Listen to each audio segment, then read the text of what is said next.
Hi, and welcome to another episode of Rico'S Rants. Today, I will be reviewing the film Black Mass, starring Johnny Depp, Joel Edgerton, Benedict Cumberbatch, Kevin Bacon, God, another degree of Kevin Bacon, Jesse Plemons, Peter Sarsgaard, Dakota Johnson, and Corey Stoll. It is directed by Scott Cooper. Unfortunately, I don't know anything else directed by Scott Cooper. I should have done more research. However, I absolutely love this film. And I'll explain why. First of all, Johnny Depp is one of my all-time favorite actors. He, unfortunately, has got himself in a rut where he's constantly playing the same variation of Jack Sparrow. And while I do like the Jack Sparrow character, I know that he can do more. And if he's not doing Jack Sparrow, he is doing more or less the same type of quirkiness that he's known for with Tim Burton. Again, I love Tim Burton, I love Johnny Depp, and I think some of their work together is amazing. But they need to take a real break. Every time you see a Tim Burton film, 99% of it is going to have Johnny Depp. So, that brings me to Black Mass. The film is set in the 1970s in South Boston, Massachusetts. And it's a true story about James Whitey Bulger, who was a real-life gangster and ran a gang called the Winter Hill Mob. Or the Winter Hill Gang, one of the two. Whitey Bulger, and he hated the name Whitey. He was known as Whitey for his very, very blonde, almost white hair. And it was, he was sensitive about it, but was a real-life gangster who at one point became an FBI informant and then became the second most wanted man in America. Number 2 of America's most wanted. And he went into hiding for, God, probably 30 years, basically, or 20 years, as one of the two. A long time. And they found him in Santa Monica or San Diego in like a hotel, and he had like a bunch of cats, and it was he's still alive, and he was a very old man. He's currently in prison now. Anyways, Johnny Depp gives a complete rounding performance that is it's actually quite insulting, the fact that he was not nominated for an Oscar. I apologize if you can hear that. That's my fridge. Apparently it didn't like this film. It's whining the entire time. Nothing I can do about it. Sorry. As you could see, Johnny Depp does not look like Johnny Depp. He has blue eyes, which normally he has brown eyes, and they are not a loving kind of, oh, I'm going to look deep into your blue eyes. It is a icy stare. The makeup transformation is incredible. And Johnny Depp's no stranger to makeup. But this makes him look quite terrifying. When he gives you a look, you feel like you're going to die, basically. So, the goods. Apart from Johnny Depp's acting, which is phenomenal, I gotta give credit to Joel Edgerton, who has a sort of... I have to compare him to Brando, which is hard for me because I am not a fan of Marlon Brando. But he gives a very subtle performance, and he does this a lot, where he like rubs his chin and, kind of does a Brando, almost a Brando imitation, but it works well. I guess if this was, the 1970s and they were recasting it, Brando would basically have this role. And I could see it. I mean, anyways. Um, Random casting. Benedict Cumberbatch is Whitey Bulger's brother. And the brother is a real life, or I don't know if he's still alive, a senator of Boston. And he was a people's man. He was constantly doing a St. Patrick parade. And while I've read online that he doesn't look like the character of Billy Bulger, he captured his essence, and he's good in it, but it's just sort of random casting to imagine that Johnny Depp and, you know, Benedict Cumber, you know, what the hell is his name? Benedict Cumberbatch. I always call him Benedict Cumberbatch, but Benedict Cumberbatch are brothers. They look nothing alike. Um, I mean, it's good acting. It's just weird casting, I guess. But one of the good actors in this is Jesse Plemons, and you would recognize him from Breaking Bad towards the last season if you are watching it. He looks a lot like Matt Damon, kind of like, is that Matt Damon's like younger cousin or something? It looks a lot like him. I first saw him in a movie called Paul, and he plays one of the rednecks that sort of chases after the alien Paul. But he is sort of the first character that you see in the beginning of the film. And he is sort of like one of the narrators. There's a lot of narrators just talking about they're being interviewed by the FBI, and it's talking about how like their work in working for Whitey Bulger. So Whitey Bulger becomes an FBI informant at some point, teaming up with Joel Edgerton. Joel Edgerton is an FBI agent, and he grew up in the same neighborhood as Whitey and uses that as a way of getting in, because normally Whitey would kill any informant. They call it rats, who, you know, kill anybody who's a rat. And he says, look, you're not ratting, it's sort of an alliance. You give us information about the Italian mafia in Massachusetts and in Providence, Rhode Island, then we'll sort of take a step back from your criminal activity. But there's no killing. Now, of course, Whitey Bulger doesn't listen to anybody, and he just takes full advantage. He kills everyone. He kills all of his enemies, and he's using this opportunity to take care of his Italian enemies. And I can't ruin the film, but there is a scene that I do have to mention, which, if you've seen the trailer, they feature it, which is Johnny Depp, Whitey Bulger, and a gangster friend of his, and they're over at an FBI agent's house, and they're having dinner, and one of the agents has cooked the dinner. It's a steak, and Whitey says, you know, this is the best goddamn steak I've ever had in my life. You know, what is the secret recipe? And there's a couple, you know, they're all chuckling and say, you know, I can't tell you. It's a family secret.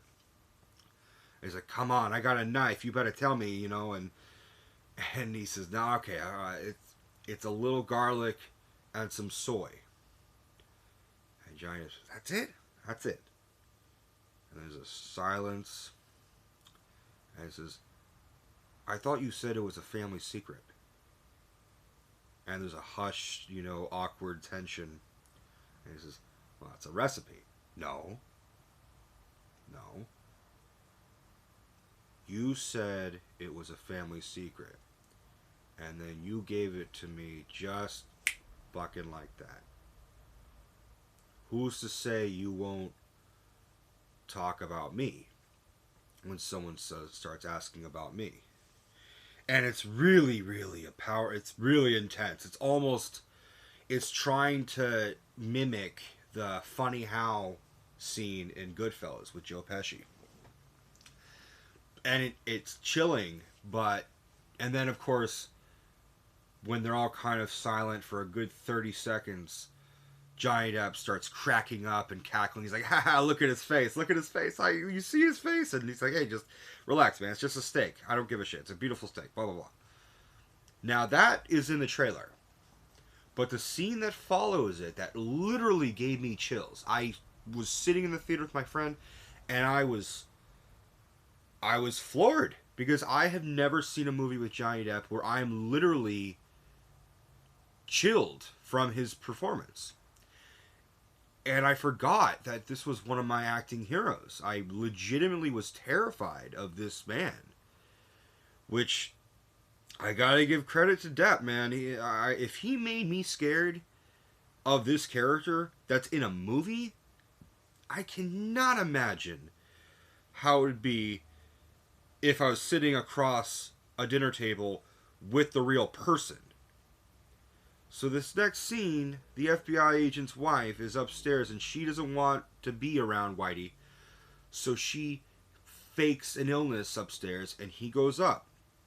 He's like, let's go see your wife. And he goes up there and just lets himself in. And she thinks that it's her husband. So she opens the door and he just sort of stares at her and says, oh, you're sort of embarrassing your husband down there. Why don't you come down? He was cooked this meal for him and his friends. You should come down and be a good host. And she is at this point terrified and makes an excuse about, oh, she just doesn't feel well. It's no disrespect. And he goes up to her and says, oh, well, let's see how you really are. And he starts wiping his hand on her face and does this a lot. And he says, oh, you don't feel hot, you don't feel cold, you don't feel clammy. And he says, let's check, see if anything's swollen. He starts lightly squeezing around her throat. And then she's at this point holding back tears, and this is when I'm like, what the hell is gonna happen? I have no idea where this is going. Out of all my research about Whitey Bulger, it would not surprise me if he killed an FBI agent's wife while everyone else is having dinner downstairs. And that's all I could say about that scene. I legitimately I am so unhappy that he didn't get even nominated. Nominated! I mean, this is some of the best acting of Johnny Depp I've seen in years. Years. The best bit of acting I've seen him do before this, and I'll exclude Captain Jack Sparrow, for the sake of argument, I would have to say, literally, was Sweeney Todd. And at the same time, that was just because you can see that he really fully committed to the role. Singing and all that, and yeah, it was another Tim Burton film, but this was a good one. But that was 2007. This is 2014. Or 15. It was 8 years later. He hasn't done anything really remarkable in that span. He's done The Lone Ranger, he did Mordecai, and he did Transcendence. All three of those films were garbage. Absolute garbage. And I love you, Johnny Depp, but those were not good picks. The exception being is I thought he was fantastic in the movie Tusk. But no one liked that film, apparently, except for me and Kevin Smith. But I thought he was great in it. Moving on. I do have to point out that the actor Corey Stoll, who you would recognize him as the villain in Ant-Man, he played Yellow Jacket, bald guy, kind of like me. He was underused, and he sort of comes up as this FBI agent who seems like he's going to take down Whitey Bulger. And he makes a big entrance, and then they don't use him. It was really a disservice to the film where he was just underused. Hold on, I gotta see how much time I have. My last video, I was told that I speak too much. Well, sorry, I'm a critic. I don't know what the hell to tell you. Okay. So, I would have maybe cut a character.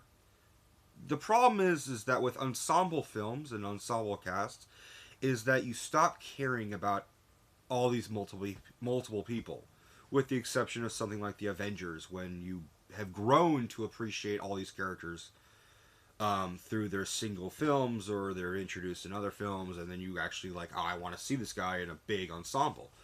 But we don't know any of these characters.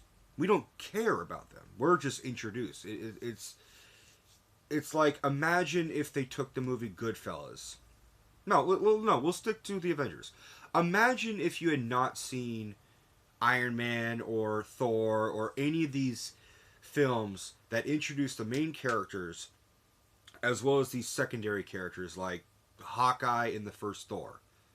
Say you just watch the Avengers, you would not really care as much. Even a diehard comic book fan like myself, if I saw the Avengers, I'd be like, why should I like Iron Man? He's kind of a douche.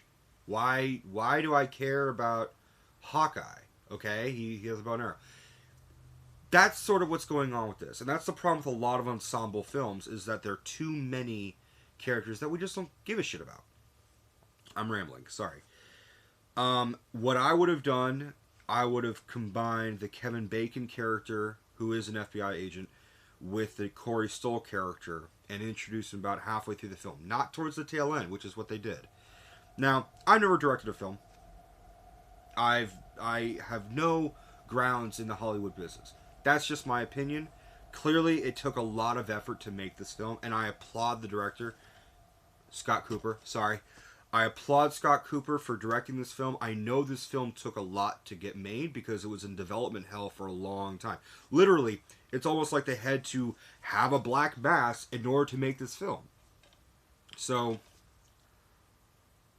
that being said, the bad of this film is that it tries too hard to be a classic. It tries to make it like The Departed or the next Goodfellas or even Godfather Part 3. It's really trying to be a new classic.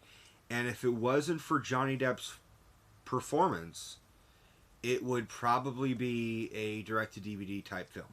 It would be up there with Once Upon a Time in Queens, which I know none of you have seen, or even Brooklyn's Finest, or I don't know. There's all those random generic mob films that you see, and you're like, what? Is he still working? What the hell is this? Your average new Ray Liotta film, you're like, Ray Liotta is still acting? What the fuck? Thankfully, Johnny Depp saves this film. And the other actors do save this film. Joel Edgerton does a phenomenal job. Jesse Plemons, I would rank him up there. It is kind of like they were like, well, we can't get Matt Damon, so we'll get this guy. It does kind of feel like that. And I guess they maybe kind of held off because they didn't want to put Matt Damon in another Boston film. Just kind of like, the other alternative would have been Ben Affleck. And I love Ben Affleck. I love Matt Damon. I love Boston films. My father's from Massachusetts. I have a love for Boston films. But it just kind of seemed like they were... like they did on purpose.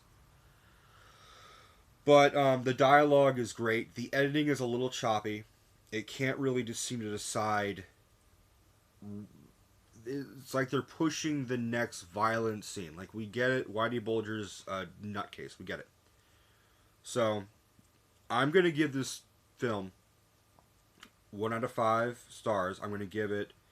I'm going to give it a 3. I'm going to give it a solid 3. And I'll even bump it. I'll go up 3.5. I'll 3.5 it because...